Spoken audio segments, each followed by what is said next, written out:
The FDIC released a study in late 2009, a household national survey that essentially resulted in St. Louis being ranked #1 in the nation in unbanked and underbanked populations. Specifically, 65% of African Americans in the St. Louis metro area are either unbanked or underbanked. The Incarnate Word Foundation became interested in microfinance when I went to Africa in 2008. And while I was there, I did some workshop with the women of the Lotse tribe. I came back to St. Louis and said, why don't we do this here? And that's how it all started. St. Louis has been talking about microfinance in different little pockets, but nobody has ever brought people together and talked about where microfinance can play an important role. Our primary focus through our microenterprise activity is access to capital, safe and affordable capital. It's a real capitalist model, which is exciting, and small amounts of money can propel a business. Demand in the St. Louis metro area appears to be unabated for microloans, especially in light of the recent recession. Small business is such an important part of our economy, such a major employer, that microfinance is a great contributor to the objectives we all have in seeing higher employment in the United States. I would say one of our most successful micro-lending grants is to the Women's Helping Hands Bank of Midtown Catholic Charities. The women there have created a bank. It started in 2009.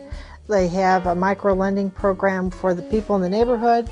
They have a program for youth where they're matching savings. They have a farmer's market, a community garden, and they're also looking at getting into some economic development activities. The greatest challenge that we have is reaching the entrepreneurs. I think we're one of the best kept secrets. As a not-for-profit organization, not having the large marketing dollars, we need to help with the community to tell the story. I would say the goals of the Microfinance Conference would be that we have a lot of interaction and entrepreneurial spirit in the building. We process about a ton of repurposed material a week in either used pallets or coffee bags. And we turn those into various items from totes to outdoor furniture, indoor furniture. And we're here because that's what we use to train people in the neighborhood to acquire skills and to start small businesses.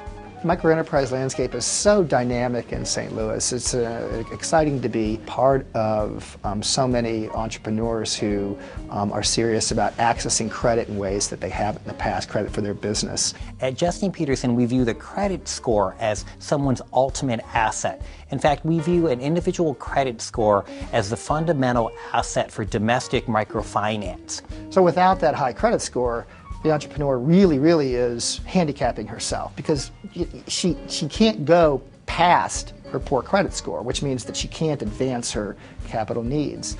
So we add value to a loan for a business person by assisting that individual in building her credit. And one source for that is using a secured credit card. A secured credit card is when you make a deposit for the amount of the credit line you'll get on a credit card. And it means it's open to many more people than could get a credit card just based on your own FICO scores. And it's an important way of helping people to build credit scores. And so credit building is in itself an asset. Asset building usually has some component of a financial product or service, so there's usually a savings account or some other vehicle. And whenever anyone has an account and they're saving and investing, they're learning lots of things without even working at it because it matters to them. Our project here is beekeepers. We're going to establish beehives producing honeys. The Citi Foundation has been a long-time supporter of microfinance globally and one of the initial pioneers in supporting microfinance here in the United States. And so it's important that we give them a place to go and find out how to build this little business. And once they start to build that, they build their credit. Once they build their credit, they can then mainstream into banks. But until those entrepreneurs have this access into credit, they can't really grow and they can't build those businesses.